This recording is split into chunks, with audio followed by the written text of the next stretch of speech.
fear is one of our major things that gets in the way from us taking the steps we know we want to, but we let that fear override. And it's just simple biology and psychology where, our ego, its job is to keep us safe. And that means you're currently alive in this current situation, so nothing should change. That way you'll stay alive. So even if it's something good, your ego is saying, no, we should just stay right here. And so that's where that fear comes in and you just stay stuck. Welcome to the Atlas Rose podcast. I have the privilege of introducing today's guest, and I will do so by pointing out that most marketers learn PR by studying it first, whether that's in school or within an agency or while serving clients. And Chrissy Bernal, our guest today, learned how to manage messaging and image in the wildest way possible when her identical twins went viral and she was thrust into the global spotlight. So she figured out real fast that visibility means nothing if it isn't backed by clear positioning and trust. She basically had to build a brand on the fly to be able to harness the power of the publicity that they were getting and tell their stories well. And since then, for 2 decades, as the founder and CEO of Be a Better Brand, she has helped entrepreneurs and executives and authors make their value visible and their authority really impossible to ignore. She knows exactly how to make her clients the obvious choice. And right now, she has added Atlas Rose licensed marketer to her resume, and she is tackling a completely different beast. The messy work of taking her 20 years of deep custom PR expertise and packaging it into a clear, sellable fractional offer. It's the exciting next adventure for her. So, how do you take decades of expertise and turn it into structured fractional business for yourself? That's what we're getting into today. Chrissy, welcome to the Hi. show. Thanks for having me. I'm excited. Yeah, PR and marketing are like best friends and they need to lock arms and do it together. Yeah. 100%. Well, I think this is so interesting. You basically learned PR by surviving it. Can you just kind of start by telling us about that Yeah, viral absolutely. thrust you into So, this? you know, I've just instinctively always known that personal brands were going to be important. I remember in college thinking, oh, I need to buy domain names .coms. And this was, I was in college before Google was created. So it's been a while. But I just remember thinking that personal brands were going to be important. So I always kind of had that lens. And I do have a mass comm journalism degree. So I've always been very curious. But then when my twins were 10, that's when we got local attention. And this local reporter for the Houston Press, which is a large magazine down here, he said, "Can I do an article on your twins?" And I was like, "All right, sure, whatever. Cool." And so he did it, and I thought, "Okay, this will be neat." Sienna, one of the twins, was on the cover of the magazine, and it was the first color cover of the magazine's history, so that was really cool, and that was October of 2010. And, then it went out on the AP wire, which, a lot of people are like, "What is that?" That used to be the main way that all the newsrooms would get their news. And we got a call from ABC's 2020. And I was like, "Say what? You wanna do a story on my girls?" And then after the 2020 piece went, we started getting calls from Anderson Cooper, Inside Edition, um, Germany, France, Australia, Europe especially, they loved the girls, and it just went viral.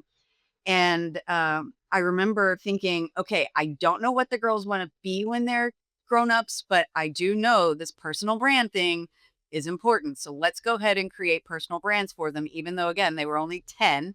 Um, and so I hired some people to help with that, and to be honest, it really wasn't worth the money. I wasn't really sure what to expect, but I felt like people weren't getting it. They were trying to pigeonhole. I just was like, gosh, is this really was out there being served to people. And I thought, nah, I'm going to take it over. And so I just took over, started doing their PR and branding and marketing and continued that. And then that was back in 2022. We got a call from Guinness World Record. They had seen all the publicity about the girls and they said, "We think you have a record here." And I was like, "Okay, cool." So we I'll take submitted it. all the yeah, right. And everybody always asks, "Well, how much did you pay for that?" I'm like, "Nothing." And the people, it's always funny. People are like, "Well, what did your kids do to get in the world record book?" I'm like, they were born.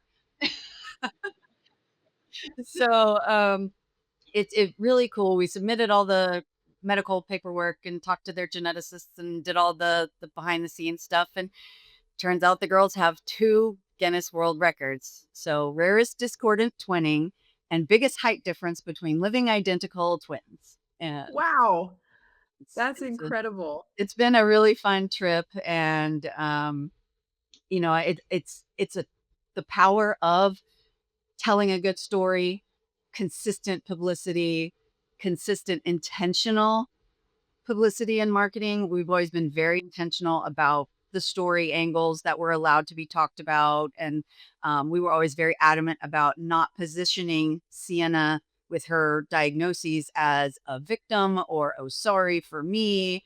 I remember one particular major outlet, the producer kept trying to get me to cry.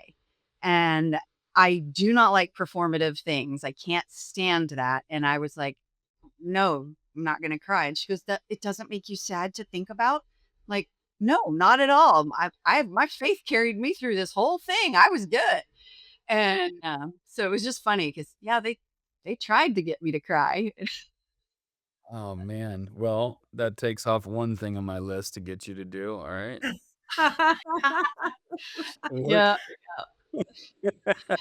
It's funny because I remember people asking me like, "Why are you not freaking out?" They said Sienna's most likely gonna die, and if she doesn't, she would be what we used back then was a vegetable. I know that term's not used anymore. And I was like, I just have faith that God said everything's gonna be fine. And I've I've had to use that tap into that faith with my agency and my own business as well. So because I can tell you, entrepreneur is not for the faint of heart. I love the theme, Chrissy, of learning on the fly and how well we know that story and just everything that, that we continue to innovate and create comes from having to learn on the fly. And there's a level of that that's always so good to feed yourself and to always desire. But what are the lessons in that progression would you not want people to have to learn on the fly? When it comes to business, I wish I would have not stayed behind the scenes as much and been more vocal about my forward thinking. Yeah, I started using the term fractional over 10 years ago, and a lot of people didn't know what it was. So I kind of stopped using it. And instead, I should have leaned in. Um, and I started talking about personal brands, 17 years ago. And I kind of was a little bit like, "Oh, nobody really knows what these are." I should have been more vocal about my zone of genius because God obviously gave me those instincts and that insight for a reason. And so I do regret staying out of the spotlight. Chrissy, I think, and we've had this conversation before, but I think that the fractional business model is actually designed to fail. So I think that a fractional business is even like it takes I mean, entrepreneurialism is very, very difficult. That's why not a lot of people do it. It's full of risk, it's full of failure, it's full of a lot of things, right? And that's why most businesses fail. But then you add on top of that the fractional nature of what we do. And I'll just say just one aspect of it that's really designed to fail is when you are very successful and you go and you fill your book of business now all of a sudden your business becomes a side hustle, right? You get to work on it on nights and weekends if you're lucky, right? And if you don't have a personal life. So just in that fact right there, whereas the best business knowledge out there is going to tell you you need to stop working in your business or on your business. You need to stop working in your business and work on your business, right? Well, fractionals don't really have that ability. We don't have the time. We aren't afforded that, right? And so that's what I'm saying. Like even the business model that you've chosen, it makes it extremely, extremely difficult to run. So I understand that. Well, with Sienna having special needs, because on top of her primordial dwarfism that she has, which is the discordant part, a lot of people are like, how are they identical but yet not identical? And identical is the layman's term we use for monozygotic. So one egg splits, then the genetic mutations happen to her egg. That's how their DNA is not identical despite being identical. So, um, with her diagnoses, I always knew that working outside of the home wasn't going to be a thing. And I get bored too easily. So I've always had to work. I have to do something. I can't just sit. And so I've always started kind of with a freelance mindset.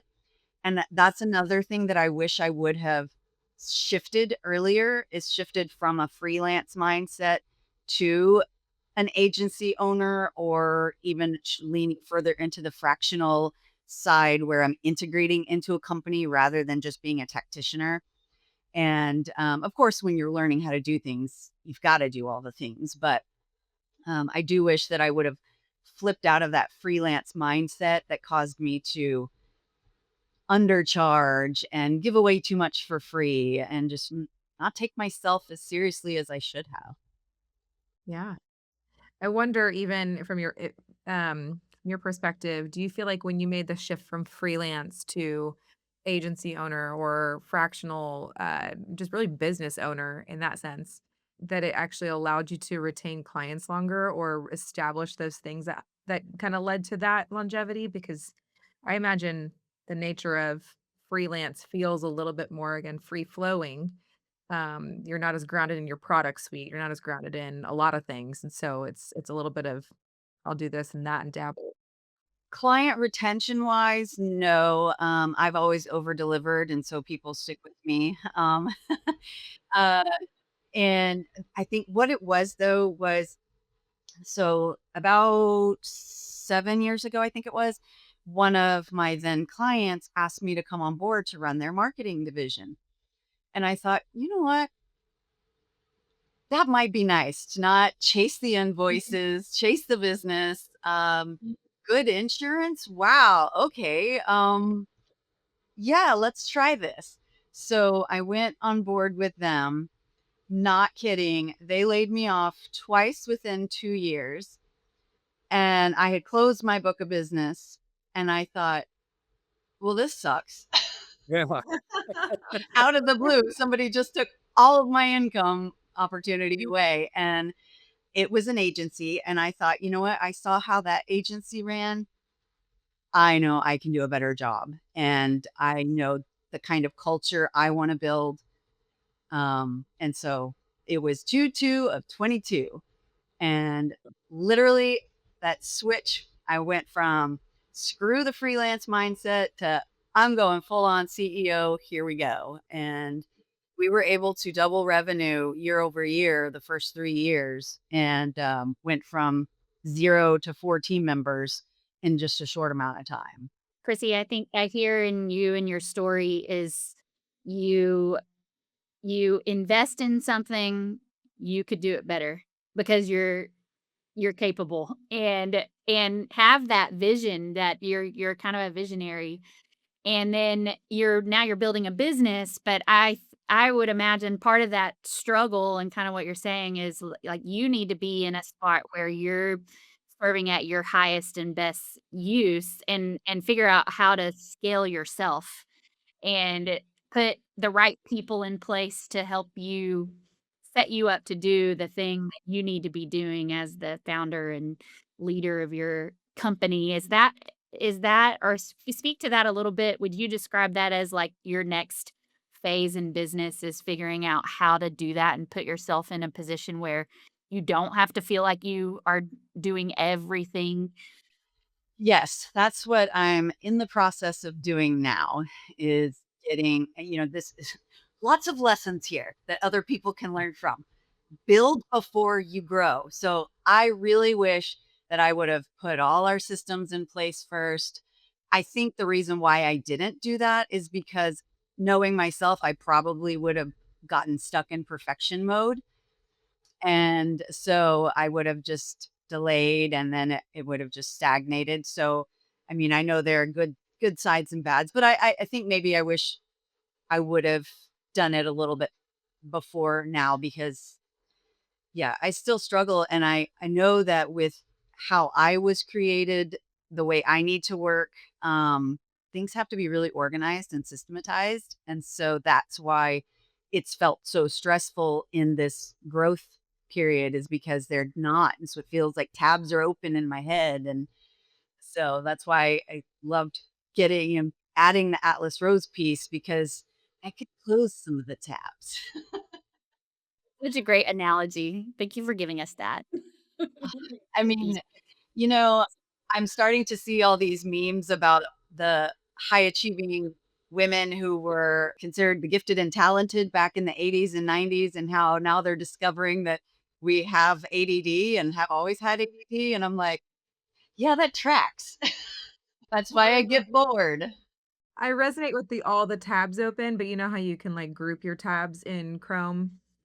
And so I feel like I do a really good job of grouping them, but man, one key thought or word just like blows them all open. You're like, "I thought I had all my tabs organized," and it's just It's a usually it's usually trick. an unwanted idea from me. I wanted to hone in just real quick on the consultant to on the freelance to agency, and I'll say it in other language, and that's consultant to business, right?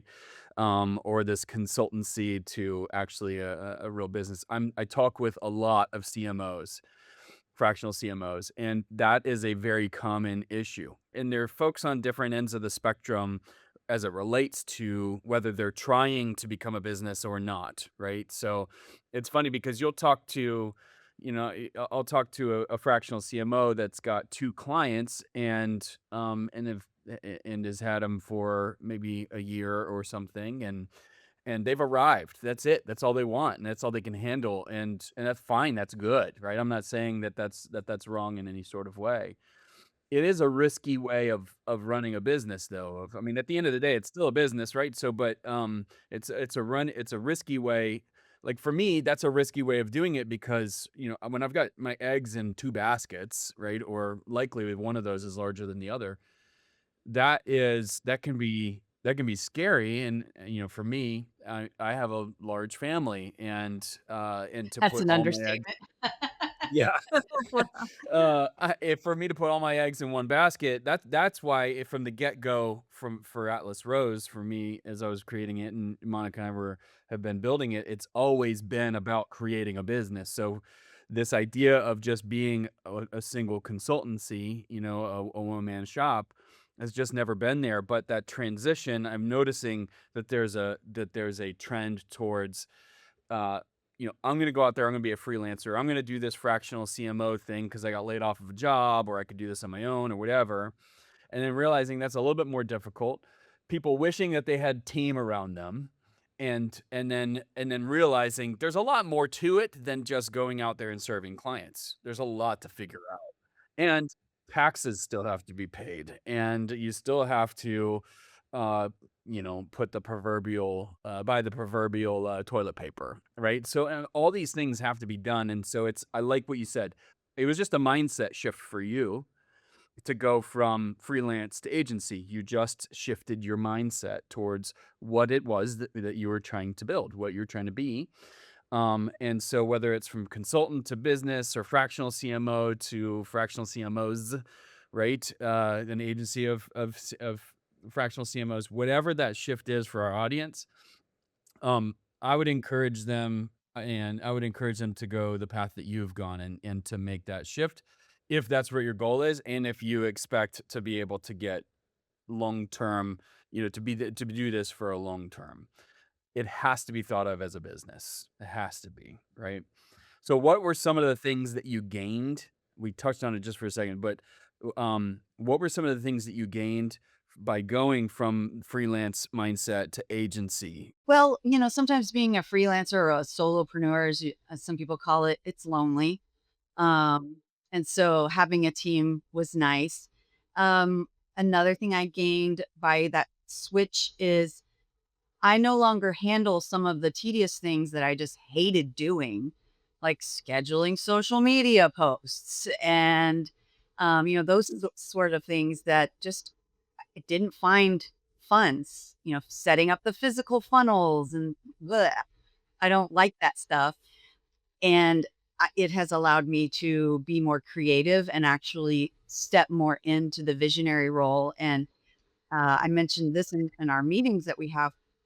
And I even have one client who's been with me this whole time, like even before when I was in freelance mode. And she's now writing along with me as we shift into me being, the CMO fractional side of things and letting my team be the tacticians. And that's really neat to see her go, yeah, cool. That sounds great. Let's do that because that's going to allow you to even serve us better because you'll be in your zone of genius and not dealing with the little stuff. I love it. Yeah, and one other thing that I'm hearing in that is, as you're not having to do all the menial tasks and things like that, again, that's like a who not how sort of mentality. You getting off of your plate those $10 an hour, $20 an hour things, right? So that's typically kind of the first step for somebody who's a consultant mindset to trying to go to a business mindset or freelance to agency is that's the first question that you should ask yourself. If if your profitability um comes down to if you think about it from an hourly standpoint, the less you're billable, then the more cost you are to yourself, right? So all these administrative tasks, all these even the $10 or $20 an hour type of tasks that are on your plate, um, that's just driving your profitability down and down and down. And so as you can enter into, for instance, you joining Atlas Rose, we've figured out a lot of things for you. You don't have to go figure all that out, right? And so now, boom, your hourly rate gets to go up higher. You've hired on people to take off the smaller tasks, those $10 to $20 an hour type of things. I just think that that's so important. It's simple. It's easy. We all know it. We could probably teach it. But when it comes to doing it, it's a risk, right? But you have to do it. If you want to scale, you have to do it. You have to do it. Yeah, I read Dan Martell's book, Buy Back Your Time. And once I read that, I was like, oh, yeah, I'm really costing me money. Um, and, I knew I wanted to grow. I know, like you mentioned, some people are totally cool with just a couple clients, easy peasy. Fine. That wasn't what I wanted. And I know that God has put me here to make a tremendous impact. And I can't do that if I play small. And so I feel that burning inside. And so I know that that is something that I have been tasked as my purpose, if you will, is to make the impact. And so I have to grow an agency in order to do that so that I can be out there. Also, even if you're not wanting to grow or scale and you just want to be able to say, I have my time back. I have a profitable business out of myself that also allows me to have bandwidth of time. I'll throw another book out there that I recently finished, along with the who not how stream is time as a tool. So this is a Dr. Ben Hardy and Blake Erickson book. And I love this is kind of tying together the two things we were just talking about. So time being, they really talk about time itself not being the problem. It's just how you use it. So talk about how can we be more profitable? How can we make ourselves more profitable with that time? But then they talk about this mindset shift, which is very much like what you were saying, Chrissy. It's and they called it they were interviewing a guest who's had been going at it for 15, 20 years and it was just like I'm still getting the same results.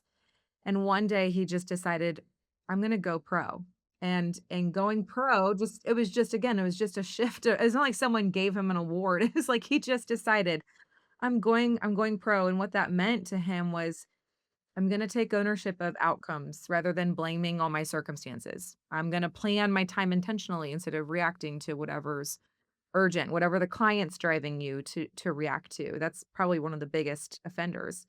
Gonna build repeatable systems and routines, hence why the license is so impactful, because you just can take what already exists and plug it in. And so all of those things kind of added up to that's what it means to go pro, and not kind of continue to treat yourself like an amateur, because you're not. You're pro. And so I think the cool takeaway from that was just um basically saying, like, you're important enough to deserve that structure and that consistency, and all the things that allow you to truly be pro in the way that you practice for your clients.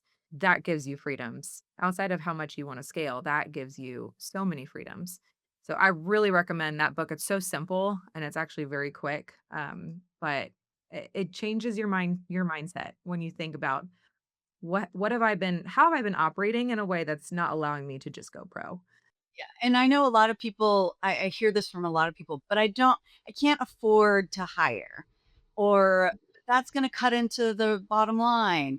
And I'm like, a little bit right now, but it's going to open up so much more. I mean, within months of me hiring my VA, I was able to add on 2 more clients, and I would not have been able to do that without her, because she took over a lot of that stuff, and then I was able to hire people here in the States to do things as well, and, yeah, it's a temporary 1 step back for 4 steps forward. Why don't people take that step then? Why don't I they? think they're scared. It's fear. And it is scary at times to know, "Oh, crap, I'm responsible for this person's income," or being a good leader. That's why personal development is so huge to me. Conscious leadership is really huge to me because I want to be extremely emotionally intelligent. I want to be a good leader who sets an example for my team and for others. That's one reason why I love the coaching mentality on all the coach training I've gotten. Um, yeah, I think it's just fear. I actually just talked to a guy who is all about knocking down your excuses. And he said fear is one of our major things that gets in the way from us taking the steps we know we want to, but we let that fear override. And, you know, it's it's just simple biology and psychology where, our ego, not our ego is in pride, but our ego, its job is to keep us safe. And that means you're currently alive in this current situation, so nothing should change. That way you'll stay alive. So even if it's something good, your ego is saying, no, we should just stay right here. And so that's where that fear comes in and you just stay stuck. And instead you've got to I've had lots of coaching over the years. And so the Gestalt method is something that we've done. And that's where you literally talk to it. And it feels really awkward and crazy. But you just give it a seat at the table. So literally turn and, okay, why are you pushing back on this? And you literally kind of just get into that and it makes you look crazy. You feel crazy, but you actually can pull things up and go, oh, like one of the times in my coaching sessions, I realized that I had a fear. I was actually playing a little small still because I was actually fearful of the impact. I was like, well, that's a lot of responsibility. And so I was keeping myself small because I was actually fearful of messing up or being judged in that responsibility of making the impact. And it just popped up and I was like, "Oh, okay, I didn't realize that was a fear of mine. Interesting. Let's address that." So, I'm real big on personal development, probably annoyingly so. A lot of people, I can imagine, I'm just gonna project probably my own, fears of going pro, scaling, whatever it may be, is that there's this underlying belief in us that it's gonna take more time, like, you're gonna have to give more time, when in fact it should be the opposite. So when you talk about even just the investment in someone opening up your bandwidth to grow and scale or to do other things, that time factor is a tricky one. It's like we want more time, but we don't. And then we want because then we're gonna have to use that responsibly and then we might scale. And then we're afraid that that's gonna take more time for, take pull more time from us. And it's just a continuation of that. I think that's interesting when talking about addressing the fears, or what we call like getting outside of your circumstances and knowing it's just there, and call it out, put it aside, and then get past it because uh, you likely deserve so much more than that, than what that's holding you down to. Well, and something else that I've learned from one of our clients, and I'm always so amazed at the clients who come our way because God always delivers the client that I need to learn something from right at the time. And so one of our clients is she was a fraud investigator for 30 years, like including Enron, like those investigations, big deals. And she discovered that her unhealed trauma was actually hijacking her leadership abilities. And so she took that forensic lens and really examined what was happening so that she could figure out the root of this trauma and heal. And I've been able to see too, like, okay, I've got to do my healing too and make sure that I'm able to serve in this capacity and not let my own, you know, lack of healing hijack my leadership. One of the traits that our recent group of marketers who went through the cohort launch identified as a trait for an entrepreneur is crazy. And I think that's true. You got to be a little bit crazy, but there's usually this you spoke to it. You have a burning passion inside of you to do what you feel God has called you to do.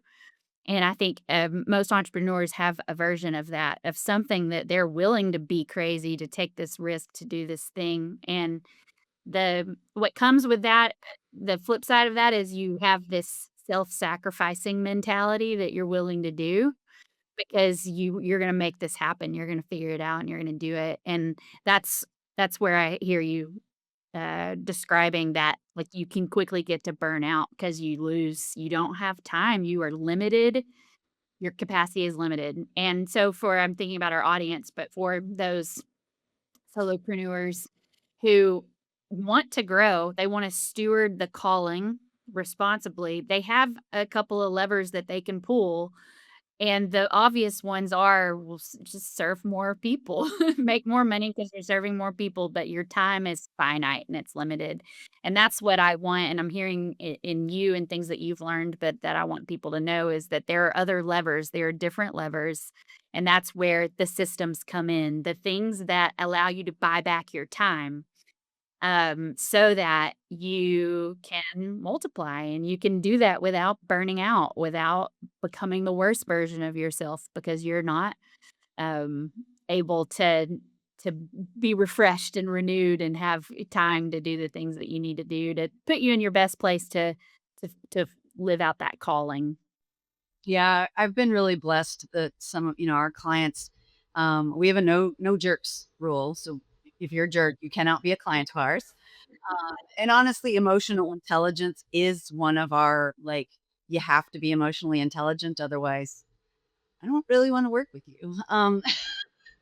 So, um, but it, I've been really blessed to be able to have very human conversations with clients and not feel like I have to be performative.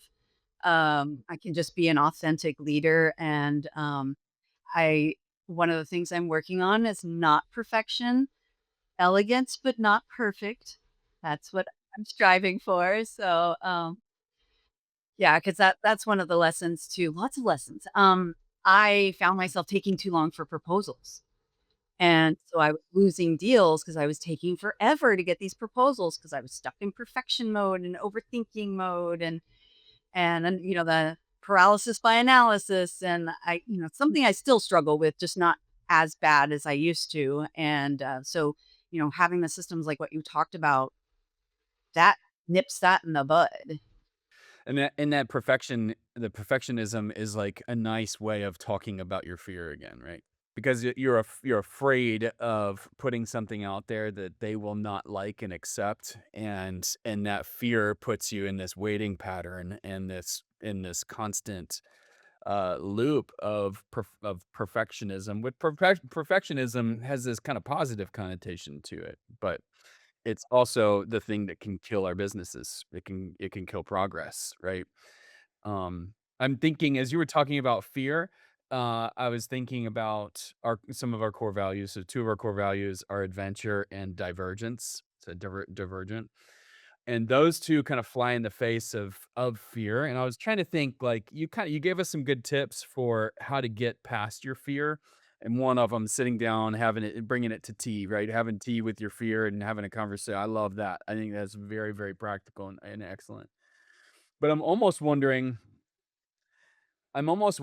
if you recognize fear, if that is almost an indicator of somewhere you need to go towards, right? I mean, could you say that almost definitively? Like if our so our the physiological side of this exact conversation is called homeostasis, right? So homeostasis is where our bodies physically, psychologically want to stay in the same place in the comfort zone.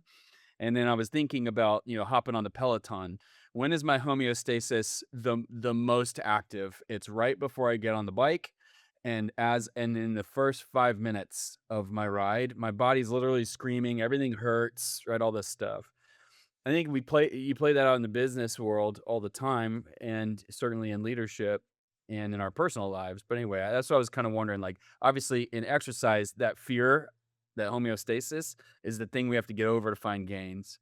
Is it the same way with fear in business? I think so. A lot of times it boils down to fear of judgment and things like that. And so just really examining, is that really a fear? Like genuine fear, or is it a self-imposed fear? Um, like a lot of times people, oh, I'm not smart enough. Is that really true? Or is that all you? So, and I've found too, and being on TV will help with this a lot. Being okay with people saying mean things to you, um, or about you, um, and I've gotten to where I don't care. Like, but again, it's a constant practice. I still hate being on camera. I still hate being photographed. Um, But once I get myself up the courage to do it, then if somebody does say something mean, I'm okay. I'm like, I didn't actually die. I actually had this conversation with somebody, and they're like, nobody actually died on camera. And I was like, well, I did go into anaphylactic shock on a Zoom call once, so coulda. And, and she was like, okay, well, you're the exception. So, but yeah, showing Okay. up, you're not going to die. Well, then that leads me to maybe our my last question for you, which is a very important one. Do you have what's your favorite story of something that's happened to you, whether it be on TV, on a podcast, Zoom call? I mean, anaphylactic shock, that sounds like a pretty good one. Yeah, I was like, I don't know if you beat that, I but know. I'm thinking like I wanna think through who some of mine are. Man, when I look at our life, I've lived so many lives, it seems like already. And I can see in each season how God had those enter my sphere to shape me. And I heard this on a podcast yesterday and I thought it was so great. You can't go from the first floor to the fifth floor by just jumping, because there's going to be something you needed on the second, third, and fourth floor that you're going to need on the fifth floor. And it's just like, I was like, that is a great one. I can't leave the pen and paper on the second floor because I jumped up to the fifth floor and, oh crap, now I need pen and paper. So it was one of those, it's a hard lesson to kind of think about. Like, you just want to jump to that next one and you don't really want to go through the gook and the crappy parts. But it's all necessary. And think about all the people who have made impacts, giant impacts they would have pretty boring stories if it was, oh yeah, I woke up and I did this thing and I'm amazing. Like easy peasy. Nobody has that story if they've really made an impact. So Wow. Well, that was a very deep answer to my very silly question. I'm glad I you that was know awesome. That was really great. I haven't I taken was it too deep. I'm I sorry. was gonna say, mine kind of is similar to yours in that, you have to go through the crappy stuff, the crappy story, and my crappy story in terms of a Zoom call was, we were on a Zoom call, and this one lady gets off of camera, and then maybe 30 seconds later, you hear the toilet flush. She had her earbuds in and forgot to mute, but she took herself off camera. So, Oh. lesson number 1 as you're going through the crap, make sure you at least mute yourself, right? Oh my goodness. I sent out a pitch one time and I sent it out. I put the guy's first name as the wrong name. And I felt like such an idiot. I was like, oh my gosh, rookie mistake. And I quickly emailed him and I was, tried to just bring some humanity and some humor to it. And I said, oh my gosh, I clearly need more coffee today. I don't know what I was thinking. And long story short, we now have a great relationship. He works at one of the major outlets. And so anytime I send him a pitch, he's going to take a look at it. And, he knows I know his wife's name. And, it's a relationship that came out of just a human moment that we just made fun of. Oh, that's awesome. I what I'm hearing and just saying is my takeaway from this entire conversation, well, many things. Um, but the core of it is one, I think as entrepreneurs, we all have mission. Like we all have something that we're doing this for.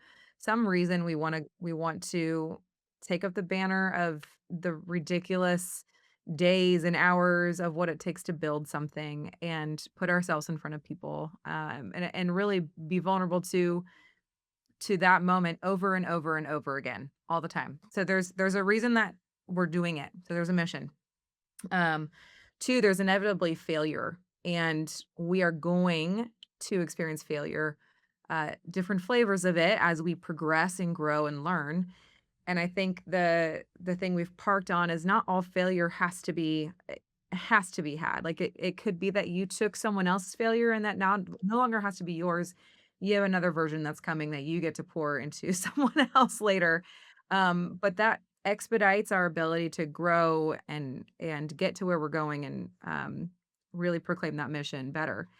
So there's our foundational mission, there's our inevitable failure, and I think the part that we all miss quite often is that community. We just think we're doing have to do it by ourselves, and we don't.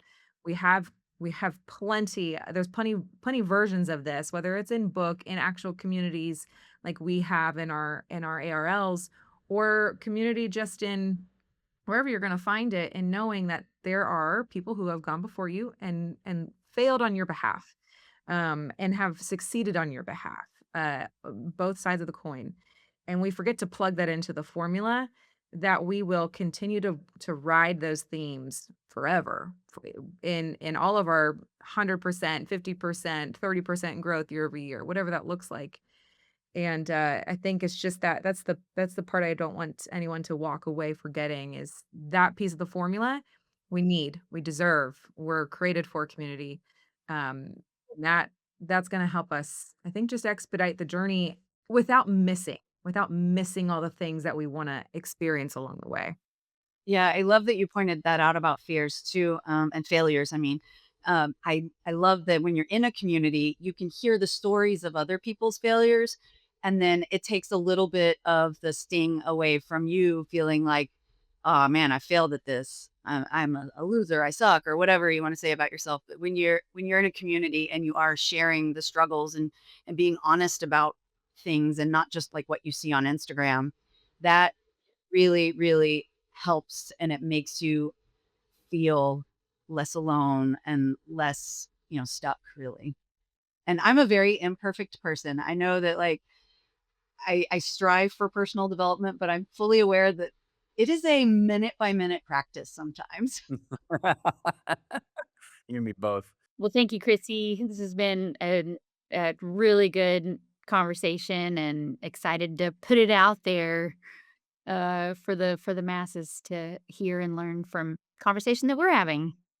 One thing I want to add that was another lesson that I've learned is about invoicing, not being afraid to ask for the money and being aware that you deserve the money. You did the work, you deserve the money.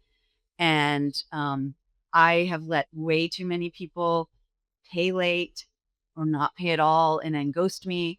And that was a really hard lesson to learn and very painful and obviously expensive. And so I just encourage anyone to not let that become a practice.